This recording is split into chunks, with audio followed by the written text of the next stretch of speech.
In this video, we would like to discuss about being concise and removing redundancy in your academic paper.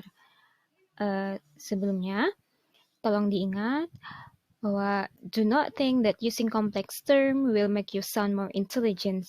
So please write using the simplest, most direct terminology, and then also cut everything that is not essential.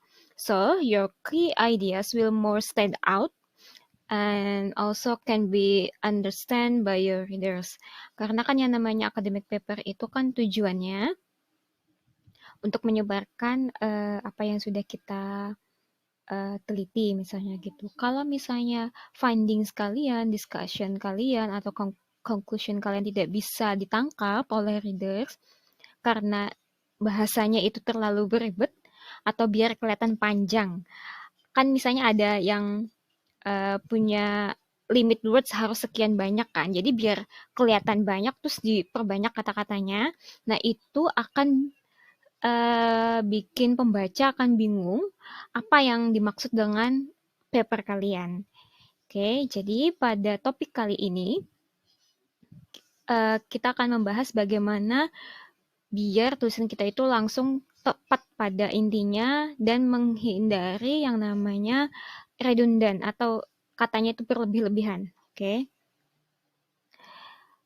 Oke, yang pertama, write less and you will make fewer mistakes in English and your key points will be clearer.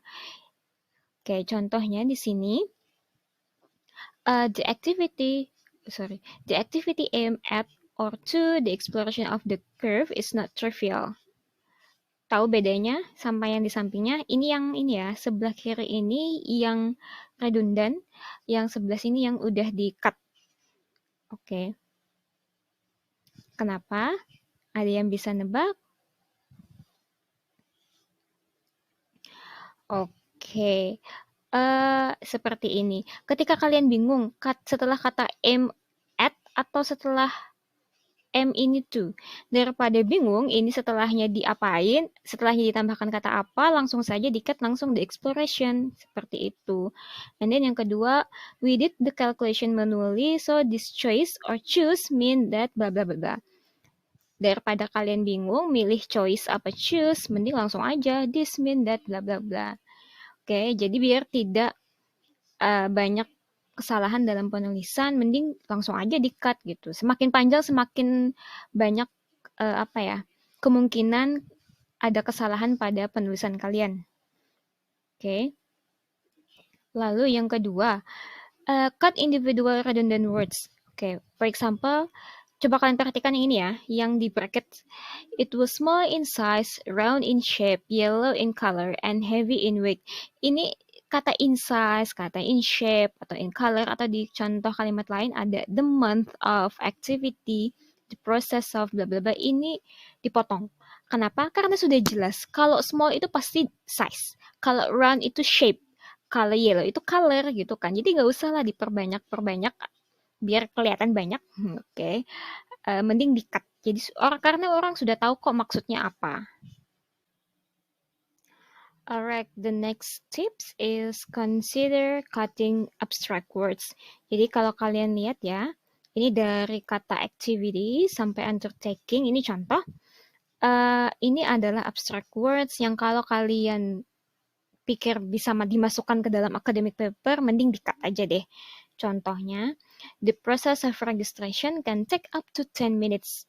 The process ya, ini abstrak kan, proses kayak gimana gitu kan. Kalau misalnya nge-cut dari situ, terus kalian tambahkan, misalnya kan penjelasannya registration. Daripada seperti ini, mending langsung di-cut. Jadinya, the registration can take up to 10 minutes. Oke, jadi sebelum kalian masukkan abstract words itu, pikir dulu, it is important for my work, for my paper. Kalau misalnya ini memang perlu, silahkan masukkan. Contohnya, not all abstract nouns should be cut. Abstract word that express a clear concept should be retained. For example, freedom, love, and fear. Okay? And then, the next tip is avoid generic plus specific construction. Maksudnya apa? Generic itu contohnya, meetings will be held twice a year in June and December. Generiknya yang mana? General ini, twice a year. Terus dikasih spesifik lagi June and December.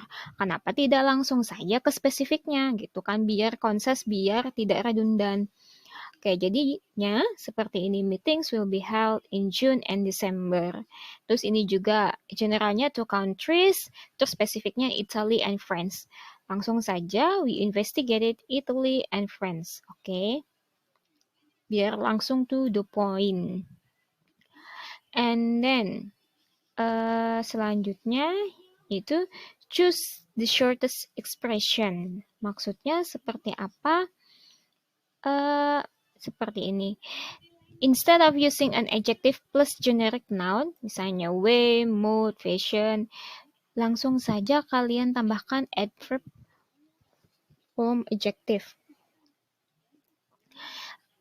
Contoh lain, from a financial standpoint, it makes more sense to bla bla bla. Ini kan polanya adalah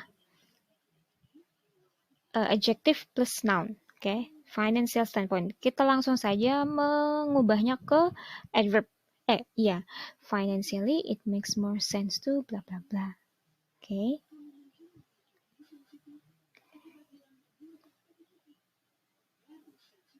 Lalu, and then the next one is cut pointless introductory phrases. Biasanya tuh ada seperti ini kan, kalau kalian menemukan di skripsi gitu ya. The silent results are summarized in the following. The result of this work might be synthesized as follows. Kenapa tidak kalian langsung saja sebutkan in conclusion we can say that bla bla bla bla tanpa ada embel-embel sebelumnya. Langsung aja pada kesimpulannya adalah ini gitu. Tanpa ada embel-embel sebelumnya, oke? Tips is replacing impersonal expression beginning it is. Jadi kata-kata yang biasanya ada di awal kata it is gitu-gitu kan. Itu sebenarnya malah membuyarkan pembaca keyword kalian atau subjek dari kalimat itu sendiri itu apa gitu. Poinnya itu maunya yang di mana. Oke, bagaimana caranya? Bisa ada there are 3 ways. Yang pertama, using modal verbs. Pokoknya cari yang setara gitu kan. Kalau misalnya it is necessarily atau it is mandatory to use X, bilang aja X must be used. Oke, atau it is advisable, maka yang setara dengan advisable maka should. Oke. And then using adverbs bisa juga for the position of adverbs in sentence ini. Contohnya, it is surprising, bla bla bla. Bilang aja surprisingly, gitu kan. Kalau ini kan mungkin orang akan bilang terkecoh inilah subjeknya atau key point-nya. Padahal key point-nya atau keywords-nya ada di sebelah sini. Mending langsung saja sebutkan di awal kalimat. Oke. Yang kedua, rearranging the sentence. Masuknya seperti apa? Seperti ini. It is possible to demonstrate Kim that bla bla bla. Kan si Kim ya yang mau demonstrate. Kenapa? Kalau ini kan apa ya? Kalau mislihat sih agak bingung. Sebenarnya yang demonstrate ini siapa? Bilang aja langsung kalau yang Kim yang demonstrate. Okay? And then use one verb, for example, analyze instead of verb plus noun yang make an analysis. Jadi biasanya tuh kan ada kan kalian nulis we create we can bukan we make a conclusion atau we create a choice gitu. Kenapa tidak bilang langsung we choose atau we conclude seperti itu? Nah, ini bisa kalian lihat contohnya X show better performance than Y. Bilang aja X perform better daripada bilang X show a better performance. Oke? Okay? Langsung ke ininya, verbnya daripada ini. Ini jadi noun kan sebenarnya. And then, be concise when referring to figures and tables. Kalau kalian misalnya nanti dalam penulisan entah itu discussion atau findings pada skripsi kalian, itu mending seperti ini kalau membahas figure atau gambar atau table. Oke. Ini kelihatan sekali kan ini to the point. Oke. Yuk. Nih, remove unnecessary, commonly known or obvious information. Do not include extended amounts of information that even non-expert reader will be familiar with. Contohnya seperti ini. Ini zaman MIS ya. Zaman MIS itu penulisan skripsi itu pasti diawali dengan bahasa itu adalah alat komunikasi bla bla bla bla. Itu di bagian introduction. Yang sebenarnya semua orang juga tahu kalau language itu alat komunikasi. Nah, itu dilarang sama jurusan karena itu terlalu apa ya? Ya orang sudah tahu itu. It is obvious information that anyone knows gitu kan. Jadi mending langsung di-cut, langsung ke poinnya yang kalian bahas pada skripsi itu. Okay, so that's it for today's discussion. If you have any questions, hit me through our WhatsApp group. Okay, see you on the next video.